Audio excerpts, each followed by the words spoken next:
Recording करिए। जय हिंद दोस्तों, स्वागत है आपका आपके अपने परिवार में। और आज एसएससी ने एक बहुत ही बड़ी नोटिफिकेशन जारी की है। शायद आपको लग रहा होगा कि एक पन्ने का ये नोटिफिकेशन क्या करेगा, लेकिन आपके पूरे तैयारी करने के बाद भी आपके हाथ से नौकरी जा सकती है। ये इतना पावरफुल नोटिफिकेशन है। क्या लगता है प्रशांत सर आपको? बिल्कुल, बहुत जबरदस्त नोटिफिकेशन है।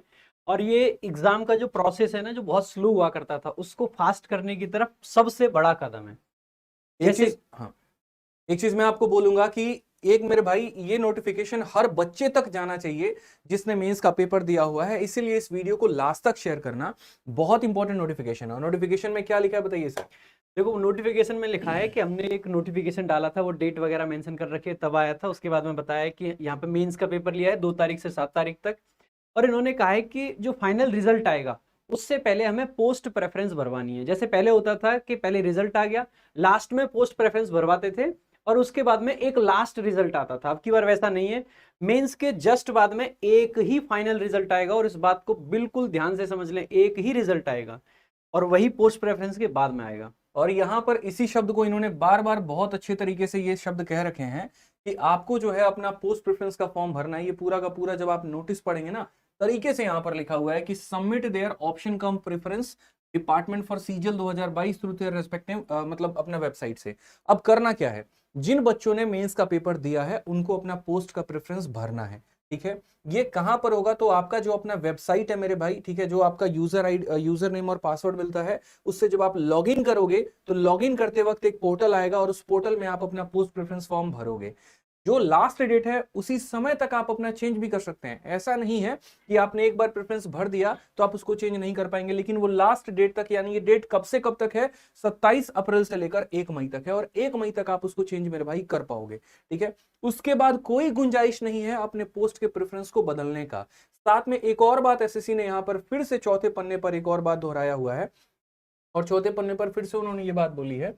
ठीक है, ये अगर आप लास्ट 4 पॉइंट देखेंगे, यहाँ पर 4th पॉइंट में इन्होंने बोला हुआ है कि इट इज रीइटरेटेड, मतलब दोबारा से ये दोहराया जाता है कि जो बच्चे पोस्ट प्रेफरेंस नहीं भरेंगे, जो बच्चे पोस्ट प्रेफरेंस नहीं भरेंगे, उनके कैंडिडेचर को रद्द माना जाएगा, उनका सिलेक्शन नहीं होगा, किसी भी तरीके से मान्य नहीं होगा। चाहे आप उनको ईमेल कर लो, चाहे आप उनको जो है बाय हैंड में जाके सबमिट कर दो, चाहे फैक्स कर दो, पोस्ट कर दो, कुछ भी कर दो, नहीं माना जाएगा तो नहीं माना जाएगा। सीधा साफ एसएससी ने कह रखा है। मतलब आपने मेंस दिया, आपके बहुत अच्छे नंबर आए, बहुत अच्छी बात है, कांग्रेचुलेशन, लेकिन आप पोस्ट प्रेफरेंस नहीं भरते हैं, आपका सारा का सारा वैल्यू खत्म हो जाएगा।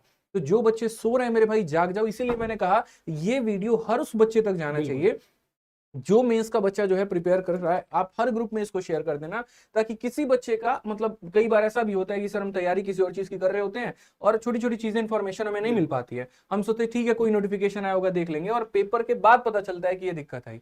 इसमें एक और चीज हमने आप लोगों के लिए सोचा, और वो ये सोचा है कि जल्दीबाजी में आप लोग पोस्ट प्रेफरेंस ना भरो, बहुत सोच समझ के भरो। देखो, पोस्ट प्रेफरेंस एक ऐसी चीज होती है ना, जिसको इंसान अगर सोच समझ के ना भरे तो दोबारा पेपर देने की आवश्यकता पड़ सकती है। 22 का पेपर दिया था तो 23 भी। कई बार ऐसा होता है, ये रिपीटर्स कहां से आते हैं, इसी वजह से आते हैं कि मनचाहा स्टेट चाहता वो नहीं मिला, मनचाहा पोस्ट चाहता नहीं मिला। जल्दीबाजी में सरकारी नौकरी के चक्कर में कुछ भी भर देना है, ऐसा नहीं करना है। ठीक है, हमने प्रशांत सर ने डिसाइड किया है कि हम जो है आप लोगों को स्टेट वाइज वैकेंसी और आरटीआई के जो हम रिप्लाई है वो हम अपने रैंकर्स गुरुकुल ऑफिशियल टेलीग्राम पर पोस्ट कर देंगे।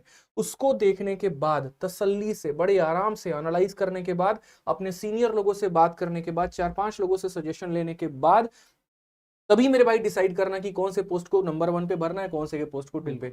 और एक और चीज बता दे, किसी पोस्ट का कुछ खास भौकाल नहीं होता है।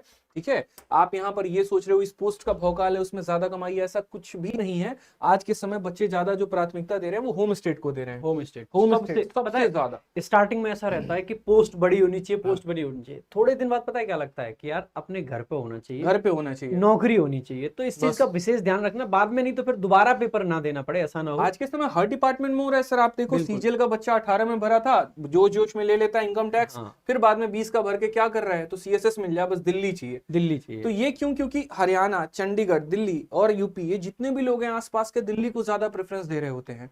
तो आप यहाँ पर स्टेट वाइज वैकेंसी के अकॉर्डिंग रिएक्ट करना वहां पे, ये भी बहुत जरूरी है। पता चले दिल्ली में वैकेंसी 5 है, भर दिया दिल्ली, ऐसा भी नहीं करना है।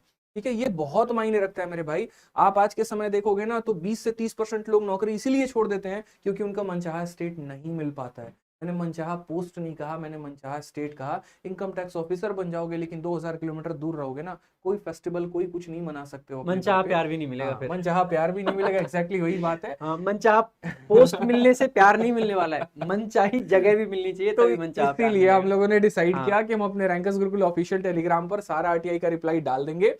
वहां से तरीके से आप लोग अपना देखना कि कौन सा पोस्ट भरना है, कौन सा नहीं भरना है, क्या है, और जहां जरूरत पड़ेगी तो उसे तो हम एक और वीडियो बिल्कुल, लेकर आ जाए बिल्कुल, सर, बिल्कुल। जहां पर हम आप जैसे ही लोगों को 27 तारीख को ये फॉर्म एक्टिवेट होगा हाँ। ना, तो इस फॉर्म को हम खुद से देखेंगे देखेंगे कि किस तरीके से दे रखा है, क्योंकि ना ऑनलाइन ये इस तरीके से एसएससी ने पहले ऐसे काम नहीं कराए नहीं हैं। किया। तो ये कुछ नया है, तो हम क्या करेंगे 27 तारीख। अच्छा, एक चीज और मैं कहना चाहूंगा, देखो सिर्फ हमारे पास में 5 दिन का समय, 27, 28, 29, 30 और 1। लेकिन प्रिपरेशन अभी से रखना है। हाँ, ये ना हो कि 27 तारीख को आप उठ के जगो और फिर उसके बाद भरने की कोशिश करो, नहीं। क्योंकि बहुत सारे स्टूडेंट्स हैं और ये साइट ने एसएससी की पता है जब फॉर्म भर रहे होते हैं ना, तभी ऐसे ऐसे। दूसरी हाँ। बात ये है, जिस टाइम पे ये फॉर्म की डेट है ना भाई, सीजीएल जो प्री का पेपर होना है 23 का, उसके फॉर्म भरे जा रहे हैं, जिसकी 3 तारीख लास्ट डेट है। और आप जानते हैं कि जब भी किसी फॉर्म की लास्ट डेट आती है तो एसएससी की वेबसाइट ऐसे क्रैश हिलती करती है। क्रैश करती है। तो इस टाइम पे भी ये दिक्कत आएगी, तो उस टाइम पे पैनिक करने की जरूरत नहीं है। पैनिक नहीं करना है, समय देखना है किस टाइम पे चल रही है। 4 दिन 5 दिन अगर कुछ कर रहे हो ना, सारे काम छोड़ के ना, इस चीज पे ध्यान रखना और कि अपना कब माइंडसेट वेबसाइट चले। पहले से बना के रखना है। सीनियर लोगों हाँ, से भी बात करनी है, बिल्कुल। जो लोग सिलेक्टेड है उनसे भी बात करनी है। जरूरत पड़ेगी अगर किसी से, कोई आपका दोस्त नहीं है, कोई जान पहचान का नहीं है, तो हम दोनों आएंगे यूट्यूब पर, हम सजेस्ट करेंगे आपके लिए। लाइव चलेगा सेशन, जिसको जो डाउट पूछना होगा पूछेगा और हम बताएंगे। ठीक है, तो इतना ही आज के लिए नोटिस था। हर जगह इस वीडियो को सर्कुलेट करिए, क्योंकि अच्छे काम के लिए वीडियो बनाई गई है। तो मुझे लगता है किसी बच्चे को जिसने इतनी मेहनत की होगी और उसके बाद उसकी नौकरी एक छोटी सी नोटिफिकेशन के ना पता चलते के रहने छूट ना जाए मेरे बाकी भाई। डेट नोट ठीक है? कर लेना भाई, बिल्कुल। 27 से और 1 सिर्फ 5 दिन है, तो बहुत और इंपॉर्टेंट। इसके अलावा भी कोई डाउट हो तो वीडियो के कमेंट बॉक्स में जरूर छोड़ जरूर। देना। ठीक है, थैंक यू सो मच।